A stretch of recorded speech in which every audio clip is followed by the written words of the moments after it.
সাবেক প্রধানমন্ত্রী ও BNP chairperson Begum Khaleda জিয়ার মাগফিরাত কামনায় বায়তুল মোকাররম মসজিদে বিশেষ দোয়া অনুষ্ঠিত হয়েছে।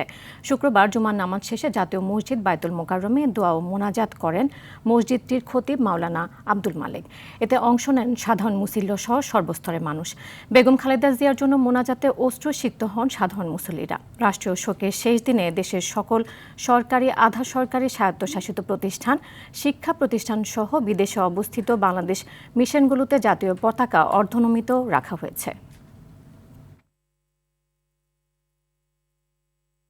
নারী হিসেবে এই দেশের জনগণের ভালোবাসা এমনভাবে অর্জন করেছে, কোনো পুরুষও এই বাংলাদেশে অর্জন করতে পারে নাই। আমরা জাতীয় মসজিদে আজকে নামাজ পড়ে ওনার জন্য বিশেষ দোয়া করেছি। আমরা দোয়া করি আল্লাহ যেন ওনাকে জান্নাতের উচ্চ মাকাম দান করে। বিশেষ করে এই কথাটা বলেছেন দোয়ার মধ্যে যে উনার ছেলে এবং উনার আত্মীয় স্বজন যাতে ধৈর্য ধারণ করে, সবরের একটা কথা বলছেন, যাতে উনি ধৈর্য ধারণ করে।